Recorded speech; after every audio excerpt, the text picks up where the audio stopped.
much of his career. It's a state they would both like to try to put in play in the general election. Obviously has drifted from purple to more blue recently, but with a Republican governor in place there now, that's going to be a very, very tempting target for Donald Trump in the fall, if indeed he is the Republican nominee. Yeah, 2016, they were down about 5 percentage points. And it's interesting, you mentioned the governor. We were talking about this earlier. It'll be interesting to see what happens with that dynamic and that relationship between Governor Youngkin and the former president. Yeah. Hallie? Tom, thanks. Garrett, thank you so much. Let me bring in now our political pros joining us to react to what have been a series of developments over the course of the last couple of minutes. Hogan Gidley, former Trump White House Deputy Press Secretary, Principal Deputy Press Secretary, Republican strategist Krysia Lenzo, Mark Short, former Chief of Staff to Vice President Mike Pence. And Hogan, to you first here, because Virginia, Tom talked about, North Carolina, a place where the former president has done well, but just barely. Now, of course, I'm talking in a general, in this primary, on this primary night, winning, projected to win handily. Well, these were the places that Nikki Haley had to perform well in to even have some argument. Now, I would argue she doesn't have an argument because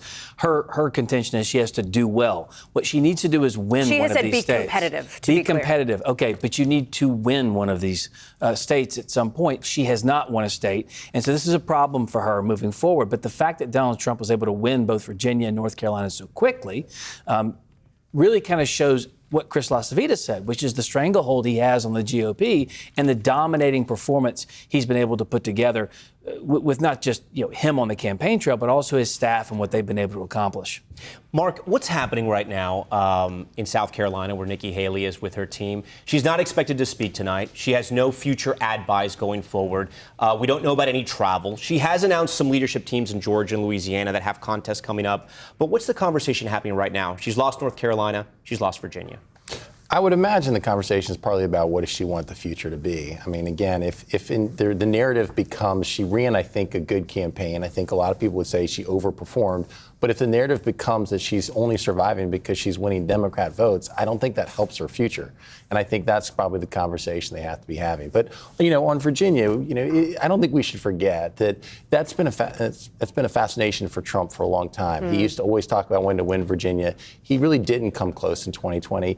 And we talk about the relationship with Glenn Youngkin, who's very popular. Don't forget, Trump was insulting him, saying Young Kim, referencing to the fact that when he was running Carlyle, he was investing in China.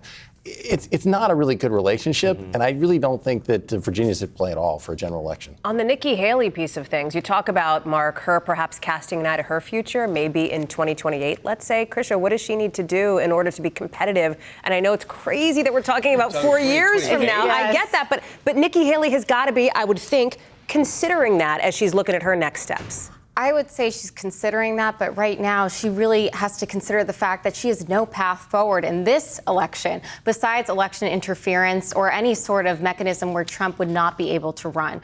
Nikki Haley, she even said today that we don't really know what she will do, but we know what she should do. She should drop out of the race because even her donors are saying that this is somewhat masochistic and that she's continuing. They're even quoted saying that. So Nikki Haley going forward, she has a great position on a corporate board, but I do not think she has a real place in the Republican Party. Hogan, what do you think the turning point was for Republicans? Because coming out of 2020, coming out of January 6th, I had a lot of conversations with Republican operatives who were ready to turn the page. They were ready to try out a Governor DeSantis. They were ready to try out Governor Youngkin. Yeah. They were ready to try something else. But then something happened, right? Do you think it was the economy? Do you think it was the indictments? Do you think it was immigration? Or did things just fall into the former president's favor? I think it's a combination of a lot of those things. Not to mention, I think the exclamation point on that thought is that every other candidate was saying, we're the ones who can beat Joe Biden. And then when polling came out that showed Donald Trump could beat Joe Biden, they knew what they had with him with these record-setting successes in record-setting time. Every other candidate was saying, I promise if you elect me, I'll do a lot of the stuff Trump did, whereas he could say, I did them. You don't have to guess where I'm going to be on this. And also, it's Joe Biden's body of work here. Now you see a majority of the American people not satisfied with Joe Biden. He's underwater on issues that Republicans have never had the upper hand on for the first time in decades. And Donald Trump can point to the successes in the two bodies of work side by side and say, look at where Joe Biden has taken us. And a lot of the American people just don't like it. Mark, we've seen in poll after poll, and Chuck's shown this all night, people are motivated to vote for the former president. Republicans are. He's thrown them the red meat. They're excited about him. But how can he do that and also straddle the line and bring some independence in? Well, I think that the way he would do that is simply because Joe Biden has failed so miserably in winning over independents. I think the reality is that for a lot of voters, their concern is, what are we going to do about inflation? What are we going to do about my grocery prices? What are we going to do about the border? And I think the reality is you hear Joe Biden's campaign, and it continues to be, even yesterday, the deputy campaign manager saying that half of America is racist if they're voting for Donald Trump. I don't see how that wins over independents and wins over Democrats if they're basically casting anybody who supports Trump as racist. And I have enormous misgivings about what Donald Trump did in and around January 6th that I think are disqualifying. But to Hogan's point, I think for a lot of Republicans, he had 4 years of a strong record on many things, on the economy, from taxes, rebuilding the military, to what he did on judges, that a lot of Republicans still have favor for that.